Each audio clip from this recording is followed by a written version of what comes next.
All right. Well, I'll go ahead and get us started, everybody. Thanks for coming in. Last presentation of the day, I believe, right? Everybody made it. Started out with some of the slides you've seen. I think if you've been in some of these Emerson presentations throughout the day, as you know, Emerson has quite a breadth of portfolio, and a lot of what we do, we take pride in making the world better. So that's what this first slide is about here. And if you've been in other presentations, this is the same slide we've been showing, but just to go back, Emerson's been around since 1890. You can see some of our key stats throughout the slides here. And we continue to expand, we continue to invest in new technologies and develop and acquire new technologies as well, where there's already experts in the field that have designed technologies for us. So we're very proud of that. We're very proud to take a good stance in the globe as far as enhancing our Earth and being able to take care of that from a sustainability standpoint.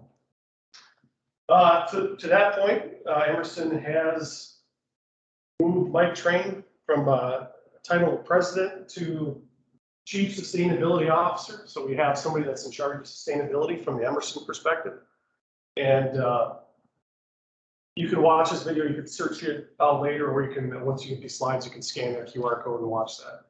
It's a good short 4-minute video for Mike Train. He's going to be our keynote speaker, one of our keynotes, I believe, tomorrow morning. Jesse, does that work from back then? Yeah. Okay. That's right. All right. Well, I want to get on to our presentation here. This is going to be about corrosion and erosion monitoring. And a lot of what we talk about has to do with exactly what this conference is about: health, safety, environmental. We also talk about productivity, because a lot of times we need ROIs to help sponsor these type of programs.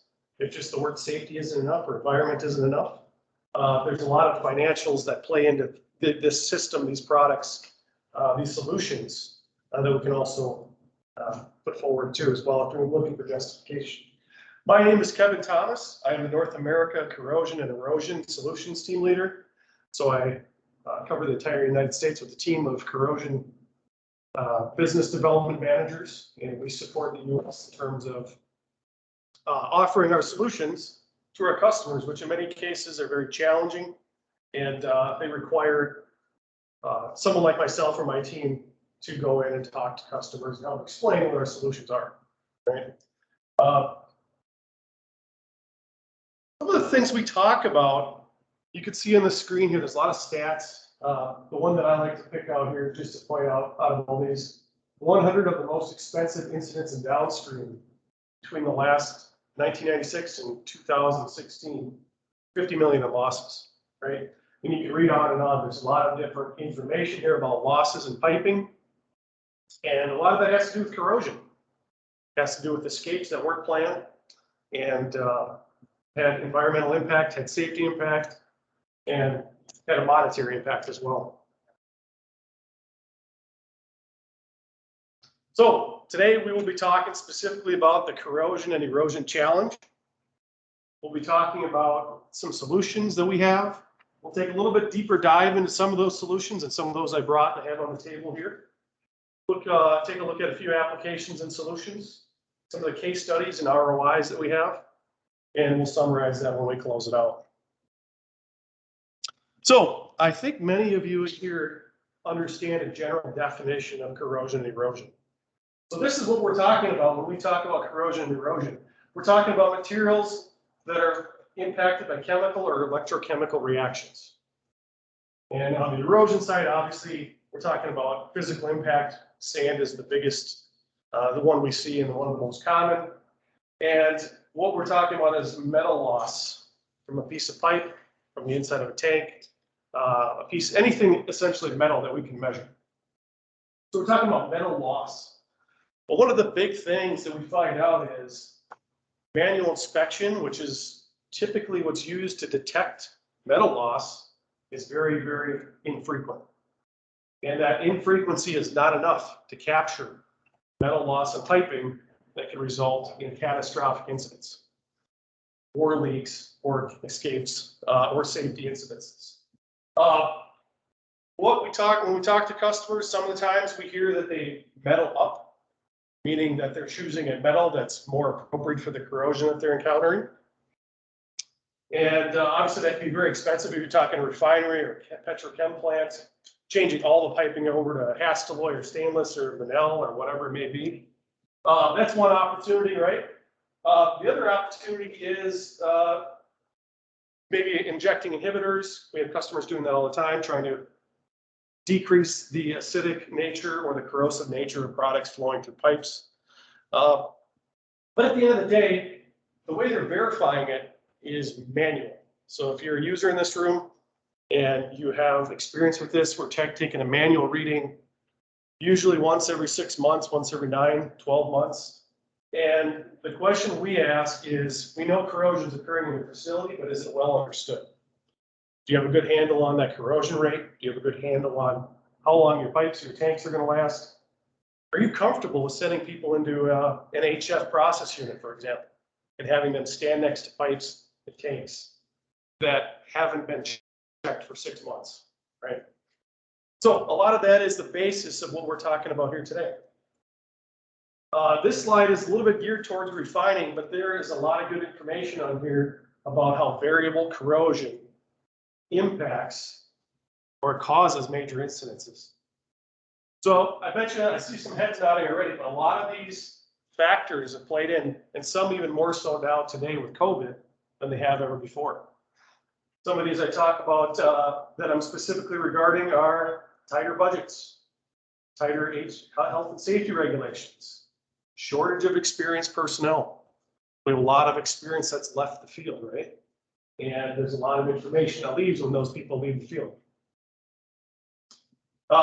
Corrosion is a variable risk. Many times customers have design sheets that are 15, 20, 30, 40 years old for their plants. And those were designed for changes in feedstock that were common 30 to 40, 50 years ago, right?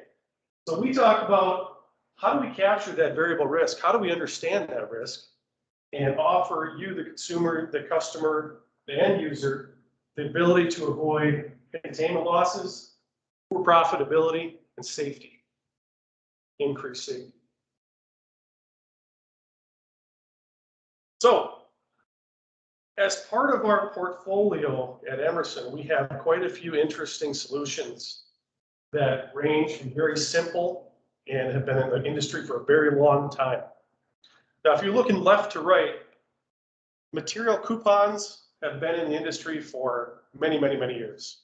These coupons over here simply are inserted into a pipe. So you need a pipe penetration, another leak point potentially. And we're weighing the piece of metal at the end before it goes in the pipe and then after a set amount of time. Again, that's usually 90 days, 120 days, something like that. And the difference in weight, we're assuming that matches what the pipe is. So the change in corrosion of that pipe is the same as the difference in weight, right? So you can see how that inferred measurement can cause a lot of issues. As we move over to the middle column, we talk about monitoring for the risk of corrosion. What we mean by that is we can do this in real time with electronic probes. And I have an example just to kind of show you the size, because everyone always likes to see what the size of them are. This is about the size of one of them right here. And these, a lot of times, can go in the exact same pipe penetration as a coupon.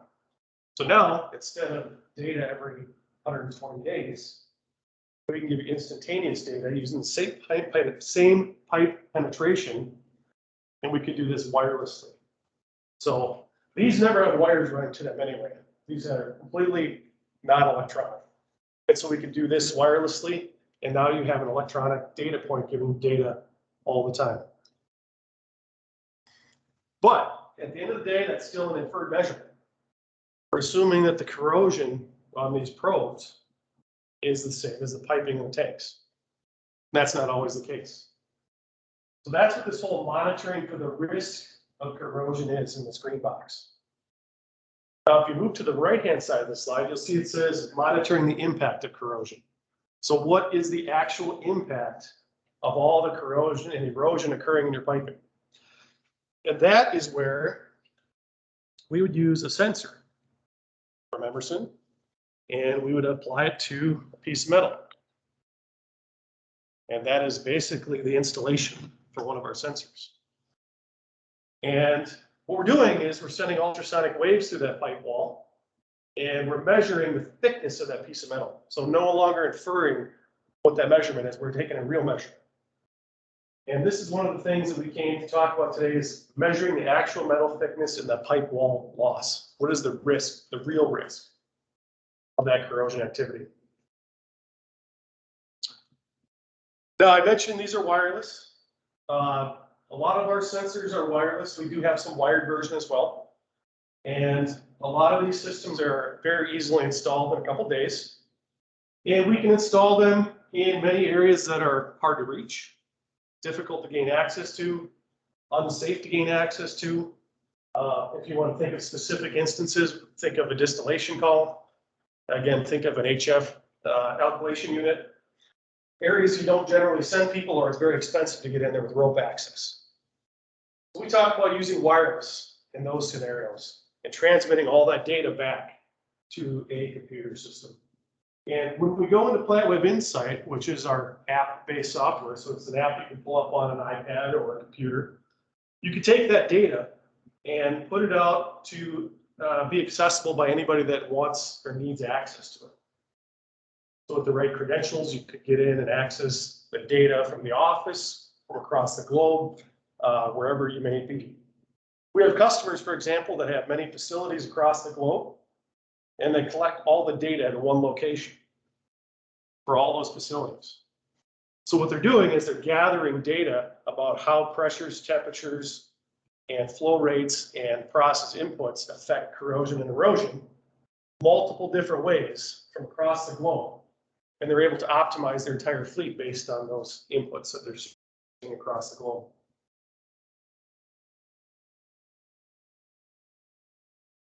So I talked a little bit about PlantWeb Insight. PlantWeb Insight is Emerson's platform for the apps that we have. We have many apps that you can have that talk about asset health. You may have heard about cooling tower waters. You may have heard about this corrosion set. We have inline corrosion. We have non-intrusive corrosion. And this is the inline corrosion, meaning its insertion to the pipe. Non-intrusive, meaning the other sensors as I've showed you down here. We can export the data. We can put it into a historian, gather it, collect it. We have customers that overlay it, again, as I said, on top of pressure, temperature, and level flows, and the different chemistries. And they can drill down very quickly and see what the different impacts are, different chemistries, different flow rates, different process parameters. So here's a really good example. We have customers that use this and they talk about these different questions. How does my corrosion compare to this time last year? Right? How does the inside surface of my pipe change over time? Our data gives you insight into what the inside of the pipe looks like. So not just what the thickness is, we actually have an algorithm behind the scenes that's operating, giving us a color and telling us when that surface roughness is changing over time. And this data never deletes itself, so we have customers that go back and look. What was my wall thickness on June 8th of last year? Okay. And one of the more important ones for safety and health and escapes and carbon capture is, when will I reach the retirement thickness on my pipe? Right? Now, there was a presentation this morning, I think a lot of you guys were in, some of you were in. They talked about Philadelphia Energy Solutions and how the pipe blew out. And quite honestly, if they had had one of these systems on there, that wouldn't have happened. And that entire facility now, PES, is closed down. Philadelphia Energy Solutions went bankrupt and closed down because of that escape they had. No longer operational. So we can do root cause analysis using this data. We can also do predictive maintenance. Right? We're talking about extrapolating the data out. So for example, here's today. If you were to draw a straight line to this data, you could figure out if you were going to have your pipe wall thickness into the turnaround schedule you already have planned. We could also look at specific areas of the graph and figure out what the rate was over those specific times. So there's a lot of different information you can gather from these graphs. Now, another way to look at the data is what we call a heat map. This isn't temperature, this is corrosion. So the darker colors indicate higher corrosion rate. And this is examples of how you would look at a large number of sensors at one time. Right? So if you had these grouped by process units within your facility, you could see very quickly where corrosive activity is occurring. For example, here's 3 different tags up here, all showing red. Now the lighter colors are white. There's no corrosion activity occurring at all. So we offer the consumer a lot of different ways to look at the data very, very quickly, right? So if you had 500 tags, you could just look at 3 or 4 or 5 pages of the information and see changes over time. And if you wanted to drill down, you certainly could drill down. This is one tag in particular here. You could drill down and get to that level if you wanted to.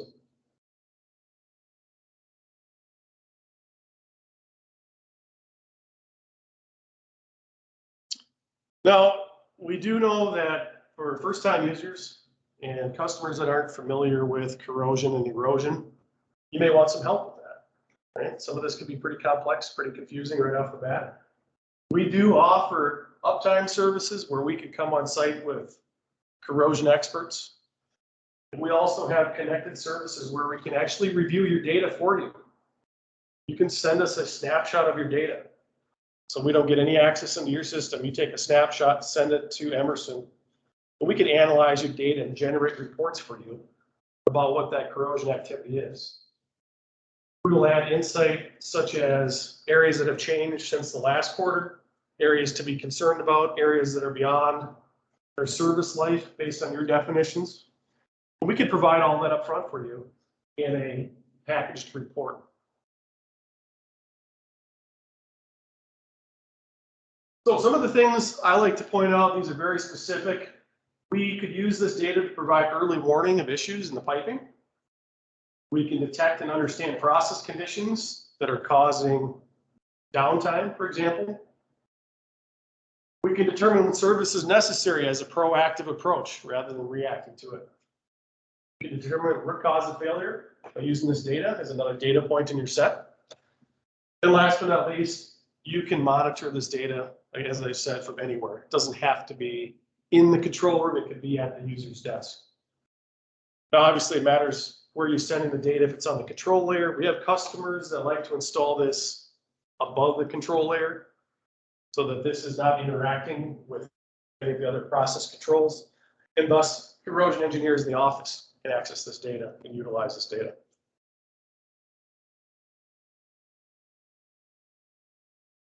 So just a couple things here we talked about with these sensors. Here's a couple good pictures here. This would be an example of one of the sensors I have.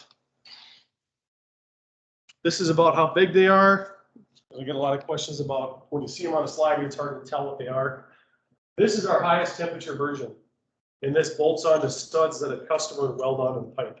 Right? So you just bolt them onto the 2 studs that are coming out of the pipe.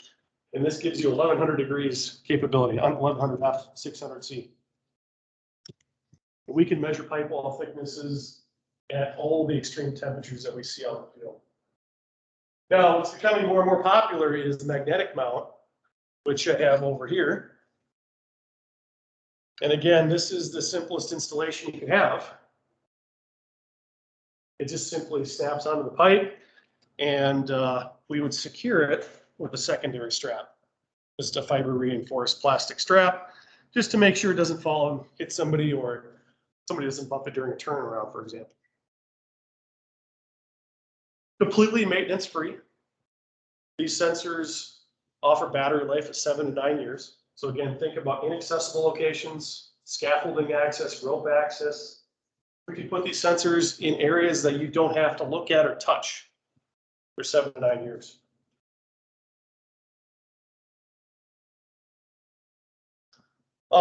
On the probes, we have a wide array of different kinds of probes. These are very, very fast acting, very accurate. They measure down to nanometers, and they're instantaneous, right? So these can tell you instantly where that corrosion is occurring.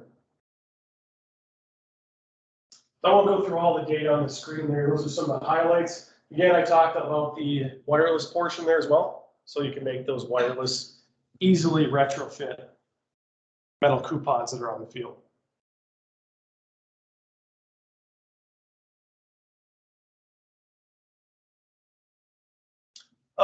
This one is a little bit unique, but this one is an ultrasonic listening device, if you want to think about it that way. We can detect from the outside of a pipe, sand entering a pipe or other particulates entering a pipe. We would typically place this on the outlet of an elbow, and we would be able to measure by listening to that pipe the quantity of sand or particulates that are going through that pipe. Now, that same technology we can also use for pig detection. So pig detection is also very important because we need to know when a pig approaches a certain area, when it's underneath that area, when it leaves that area. So we know that that area has been effectively cleaned. So we're just listening. Again, this is outside from the outside of the pipe, and we can tell all sorts of information by looking at the graph of that information. As a matter of fact, we can actually go as far as telling that the pipe is pretty clean, because we can see that buildup from in front of the pipe, in front of the pig, and we can tell if the pipe needs to be pigged further. Sometimes people are overdoing that and spending more time and energy pigging their pipes.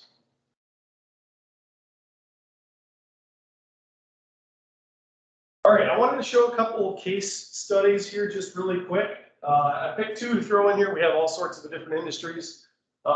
This is an example if you were to take all of the different savings from refineries and put them into one, right? So we have customers that have done every one of these. And what we've done is put them into kind of a generic sense here and added them all up. So if we look left to right, you can see maintenance with unplanned savings, chemical additives such as inhibitors, utilization, turnaround, opportunity crews, and we actually have some customers that are saving that magnitude in the billions of dollars. So the ROI on these products is tremendously low.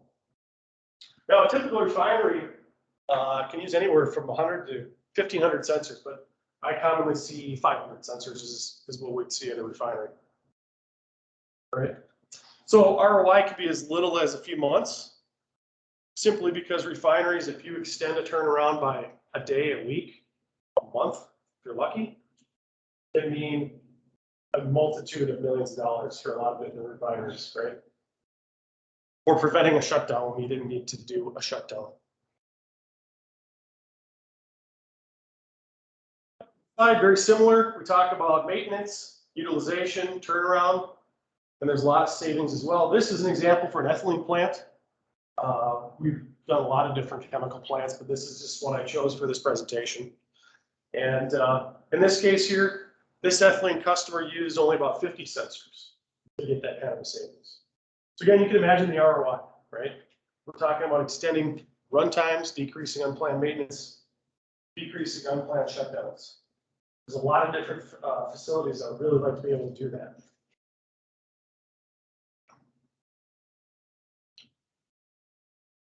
So I think you may have heard about Solomon's top quartile performance. This is a little graph I like to show. It's a little bit, looks almost like a hand drawn, but this is some of the stuff we've talked quite a bit about throughout this presentation. Faster time to production, higher sustained production with less variability, enhancements that drive efficiencies, shorter plant shutdowns, and a targeted scope, meaning we're not replacing piping that doesn't need to be replaced. All of those things help us drive to top quartile performance.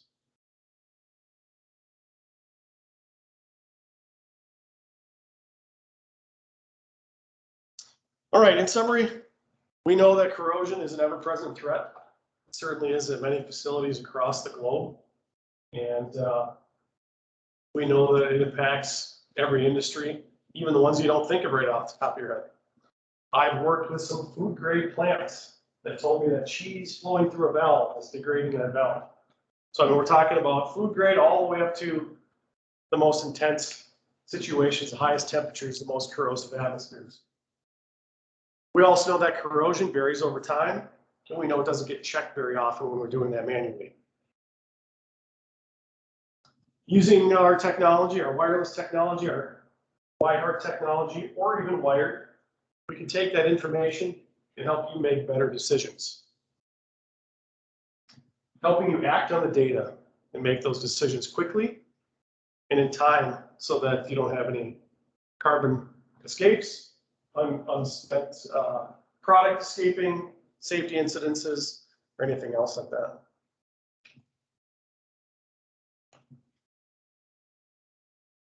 There's my contact information and my team as well. They're based out of Houston. I'm based out of Minneapolis. And so we cover the US and Canada, plus 3. So we're pretty busy, but we certainly can help you out whenever you give us a call. We'll give you this contact information, the slide deck when it gets sent out. At least, if you have detailed questions and you want to talk at the booth, our booth is 4315. We're just around the corner once you walk in, around the end here. And I will be at the booth. They'll have this on display and certainly able to answer questions for you as you have them. Any questions?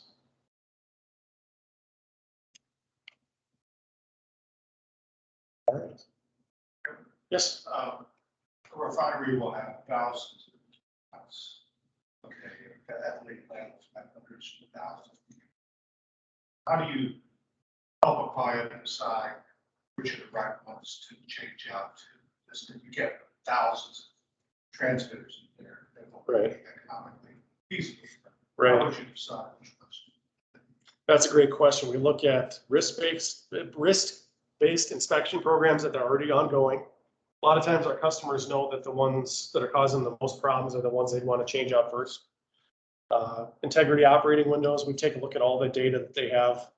And again, we have solutions that we share certain areas that we think are high value for them. But a lot of times our customers come to us with lists about where they want to start out first. But certainly areas that have impact on health and safety or accessibility are my top choices. You have some guidelines to